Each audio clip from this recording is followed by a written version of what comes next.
Today on The Joy of Editing, we're going to take a look at an interesting filter found in NIK Color EFEX, part of NIK Collection 6, and that is the Monday Morning Filter. Great name, great filter. Stay tuned. Hello and welcome to The Joy of Editing with Dave Kelly. Thanks for joining me again today. Today I'm pulling out NIK Color EFEX, again part of NIK Collection 6. I'll be using a very interesting filter inside of NIK Color EFEX, and that is called the Monday Morning Filter.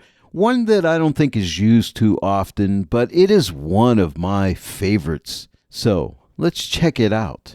By the way, if you would like to purchase NIK Collection 6 or any DxO products, I do have affiliate links that you'll find in the description below this video. When you use my links, I make a small commission, and this helps support my channel, The Joy of Editing. And when you do that, I thank you. What exactly is the Monday Morning Filter? Let's get a look at the user's guide for the Monday Morning Filter. It creates a diffused atmosphere and gives the photo a restful look. Use this filter to control contrast and saturation, add grain, and apply a blur effect.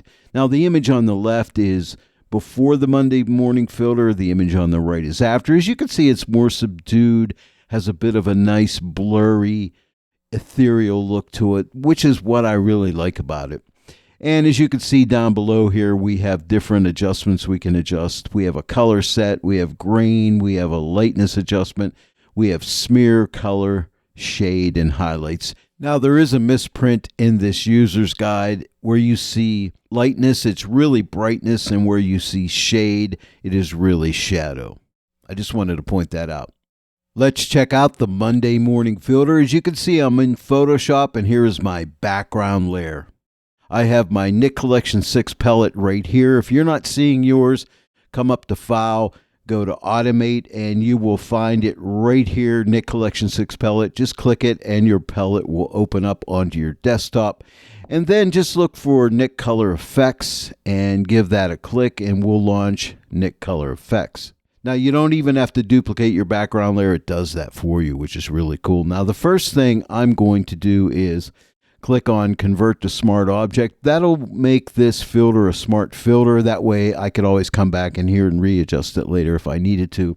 And that's a good thing that you can do. Now let's go ahead and look at our list of filters. Right now I'm in all. What you want to do, these are in alphabetical order. You want to come down and you want to find the one called Monday Morning. So we'll click that, and there it is. And you may say, well, geez, Dave, that's not all that impressive. And I agree with you. That's why a lot of people don't use this filter.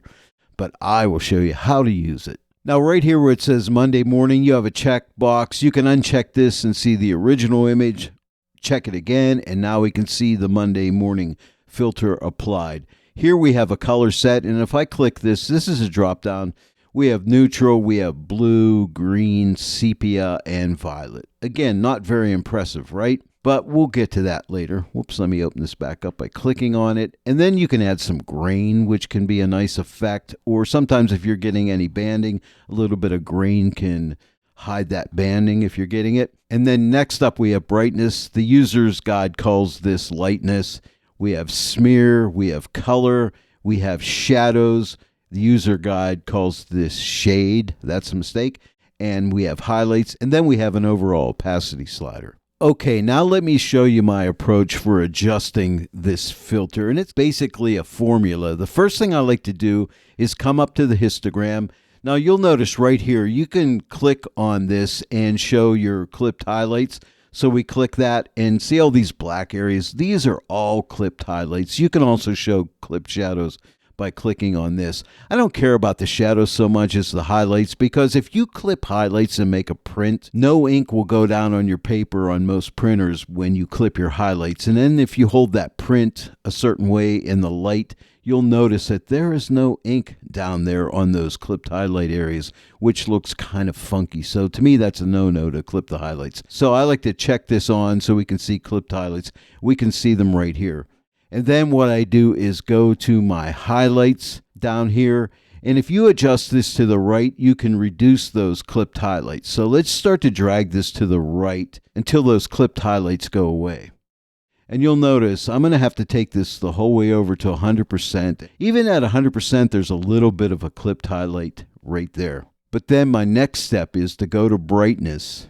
And what I'll do is I'm looking at that clipped highlight right there.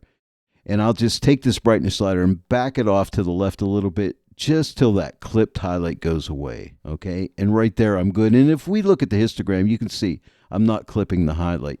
Now, already it looks better, but we're nowhere near where we need to be yet. Now, if we come up to compare, if I left click and hold, there's my before, release the left click, here's my after.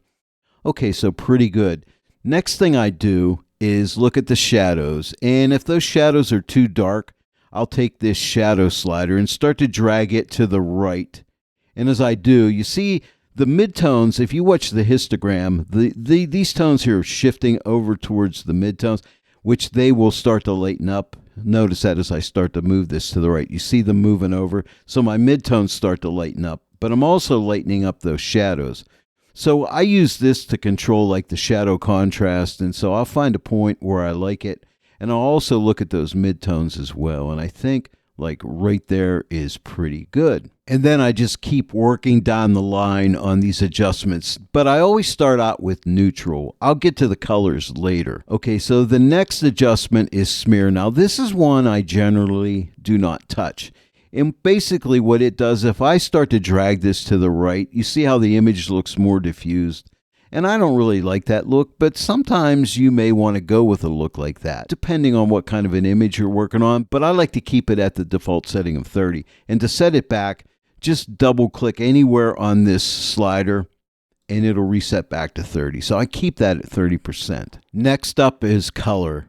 Now the color is really drugged back to almost a black and white. As you can see a little bit of yellow in these eyes of this owl. But this is the default setting for color, 20%, very low, and to me, way too low. So what I like to do is increase that color saturation. So take this slider and let's start to drag it to the right. And you see that saturation coming back in there. And now it's looking really good. Even at 100%, I really like it. It's nice and dreamy, soft, quiet, ethereal. This is the look I like, okay? So I could stop right here, honestly, and actually be done. But I'm not done yet because I'm going to tweak it some more. So what I'll do is maybe I'll just back this off a little bit. Let's just take this off a little wee bit.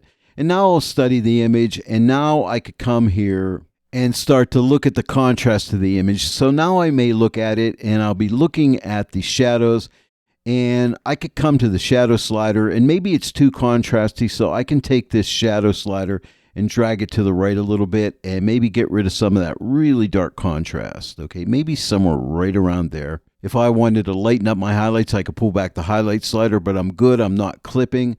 But then I would come to the opacity slider, and if I want to add a little bit of the original image back in, I would take this opacity slider and just start to pull it back a little bit, maybe somewhere to, I don't know, maybe around 83%, and then come up to compare, left click and hold, there's before and there's after, and I think that looks really good. Now it's nice and softened, quieted, a little bit more ethereal. Really a more gentle looking image, and I really love it. But now let's start to play around with color sets. Let's see what they can do for us. They can actually tint this image a little bit. So let's check it out. Right now we're at neutral, and again, neutral is the one I generally use, but sometimes I'll play with the color sets here. So let's click the drop down, and if we hover over blue, we can see the image goes blue. Now that's way too blue, and I'll show you what we need to do. There's green, but let's find one that we may like. There's sepia, not bad, and here is violet. Violet's not bad. Let's try violet. Let's click on violet. Now what we need to do at this point is I would start to play with color because I have way too much violet in here, right? So at this point, I would take my color and start to pull it back. Now this is a unique scenario when you're working with color sets. We'll have to make some readjustments here, but we'll start out with color. Okay, and I'll pull that back to maybe somewhere right about there. So I got that hint of violet in there. And then what I'll do next is come to my opacity, and now I'll take my opacity and pull this back even more to bring back some of the original color in there to maybe maybe somewhere right around in there. And now what I think I'll do is come to my shadows and let's darken up those shadows to add a little bit more shadow contrast in there. So I'll start to move this to the right, to the left, not to the right, Dave, to the left. See that? We can bring some more of that shadow contrast. And in fact, I'll take it the whole way off. And now I can take my highlights and maybe pull this back a little bit, get a little bit more highlight in there to maybe somewhere right around there. And I'm still not clipping.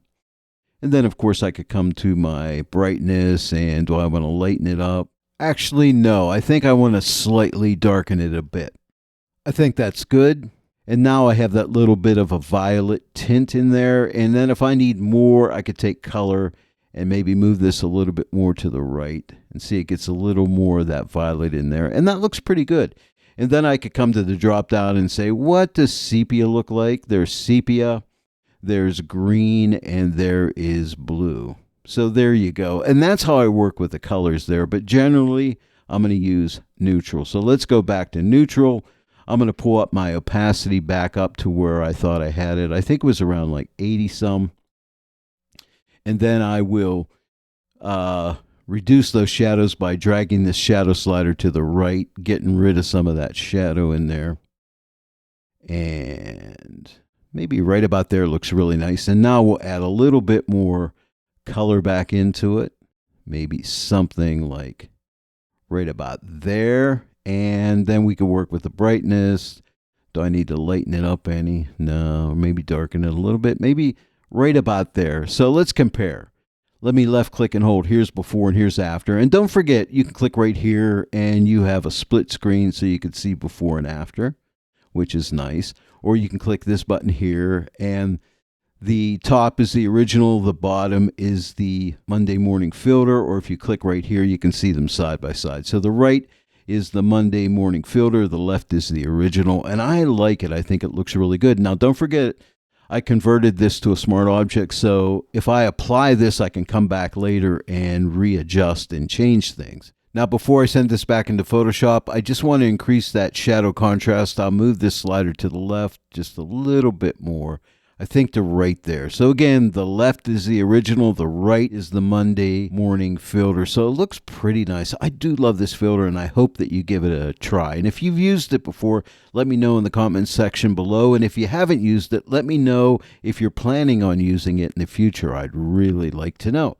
And so now I'm just going to click apply, and that'll send us back into Photoshop. And now here we are back in Photoshop. And of course, we can always come to the opacity on the layer. And if we wanted to, we can drag this back a little bit and let a little bit of the original image come back through if you wanted to. So there's all kinds of choices. But you can double click on NIK Color EFEX and send you right back into Color Effects and tweak it up and try some different adjustments and so on and so forth. But there you go. I'm going to close the NIK Collection 6 palette by clicking on the X so we get it out of the way. Okay, so here's our result. So let's shut this layer off. I'm just going to click on this eyeball. Here is the before. Cool image. And let me click this again, and here is the after. But I like it. Nice, subdued, soft, dreamy, ethereal image. Well, there it is, everyone. I hope you enjoyed today's tutorial, and I hope you try out the Monday morning filter found in NIK Collection 6 and Color EFEX. If you enjoyed today's tutorial, please give it a like and share it with your friends. And if you're not yet a subscriber to my channel, please subscribe. Click that bell notification icon. Click all so you receive all notifications. Every time I upload a new tutorial, you'll get notified about it. I want to thank each and every one of you for joining me today in the Joy of Editing with Dave Kelly, and I will see you all right here next time. But until then, happy editing.